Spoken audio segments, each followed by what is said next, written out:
Hey guys, sorry it's been a while since I put a video on. I just got busy and hadn't had time to make a video. Sorry guys.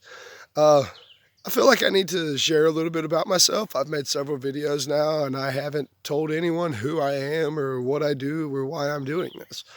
So I'm actually the youth minister at Golan Assembly of God here in Baker, Florida. My name's Jacob Woods. I I've only been a true spirit-filled Christian for almost 3 years now. It's been the best 3 years of my life. It's been hard. It's been rough. I've had some trials, some struggles, some tribulations. We'll get into that later. But I just felt like I needed to share a little bit about myself. I don't know if there's some of you out there that's been watching me going, "Who is this crazy guy?" You know, but I'm just a Christian who the Lord put a burden on for the youth, and that's where my heart is. I'm the youth minister and I love it. I have a youth group with four young girls in it that are absolutely strong spiritual women of God. But what I really wanted to talk about today is whenever we become a Christian, we're all given a calling. We're all called to go forth to make disciples. We're all called to go out. So we know that the Lord is calling us, that we're supposed to be doing something for the Lord. But so many times we allow for the enemy to come in and to convince us that we're not worthy, that we're not good enough, we're not strong enough, you'll never make it. You can't, just like he did the disciples whenever they were crossing the sea. Whenever Jesus told them, "We're going to the other side," but the storm began to roll in on them. And when it began to roll in, it scared them. And they began to question if they were actually going to make it to the other side. So Jesus stood up and said, "O ye of little faith." But that's not where I'm wanting to go with this today. I'm not wanting to go to the "O ye of little faith." I want you to have the courage and for you to begin to realize that it's the enemy convincing you out of your calling. You've been called to do something greater for the kingdom of God. The enemy's convincing you out of it. That's his number one job. That's the first thing. If he can keep you from ever even beginning to do your calling, then he can keep any of the threatening things or any of the things that are going to threaten him from happening. Now, this little part is for just all us Christians out there. Everybody. Don't begin to think that you've grown so close to God that the enemy can't attack you anymore. Don't believe that you can't work for God anymore because you've grown too old or you're too young or you're too weak or you're not smart enough. That's all a lie. Because whenever God calls you, whenever God says, "Son, it's your turn. I need you to do this for me," you have all the wisdom and all the strength you'll ever need. If God tells you to do it, he's not going to send you in unprepared. He will not allow for his child to go into a battle unprepared.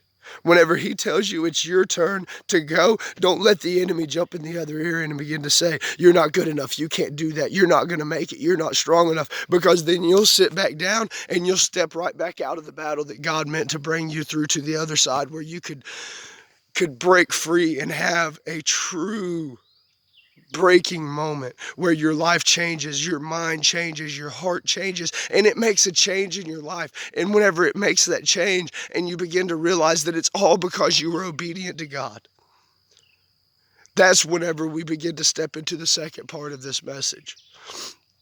Of once you've made it past the first one, whenever you've made that breakthrough and you realize you are a minister of God, that you liked that whenever you led that person to Christ, or whenever you prayed for that person in the hospital and they were healed, whenever you went in and there was no hope, but because your faith showed up and you began to pray, there was hope.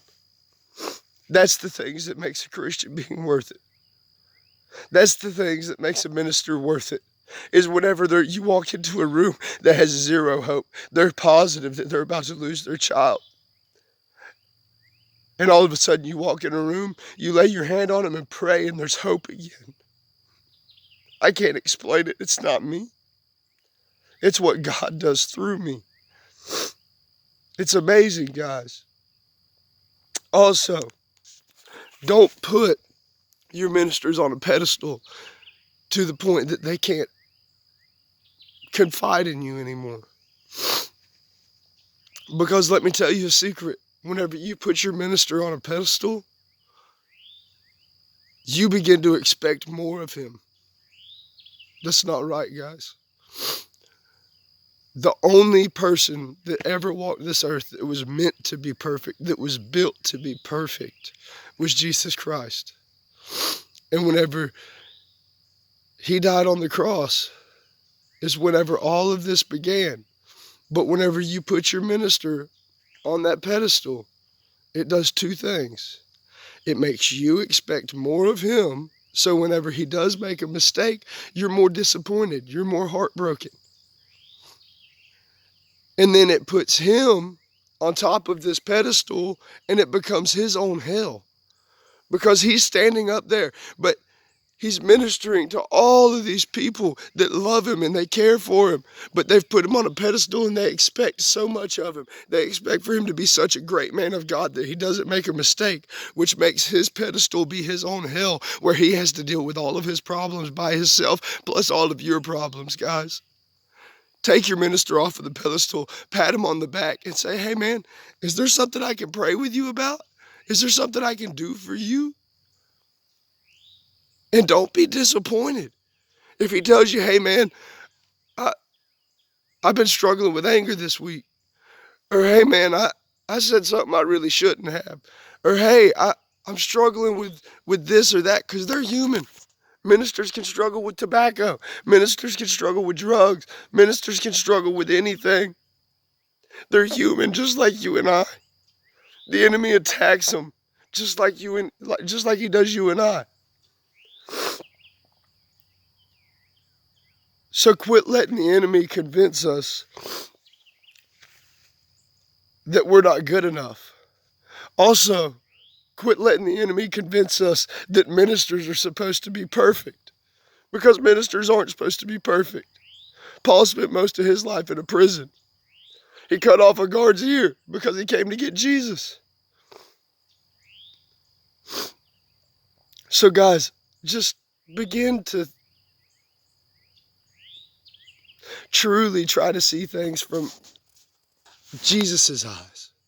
Pray that you will be able to have Jesus's mind, Jesus's eyes, Jesus's heart, so that whenever we have a minister that's struggling somewhere, he has someone he can talk to that's not going to say, oh, you shouldn't be a minister. I can't believe you're struggling with that. Ministers are supposed to live a sin-free life. That's not how it is.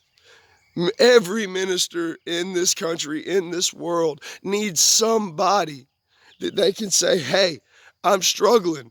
And that person says, hey, I'm going to pray for you, and puts his arms around him and hugs him.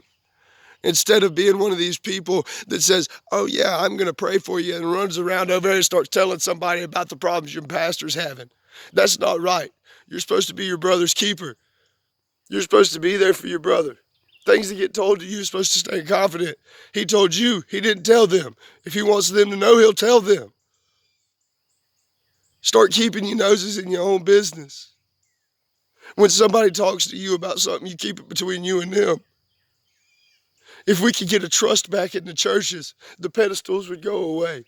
The love would come back. The truth would come back if we could get the trust back. But for us to get trust back, when someone talks to you, you got to keep your mouth shut. You got to keep it between you and them. Not between you, them, and your wife. Not between them, you, them, and Joe, and Schmo, and your best friend, and your mama. No, it's between you and them. Let's get the trust back, guys. We get the trust back in churches, and you'll see a difference. All of these other things that I was talking about will all come out whenever the trust pulls out.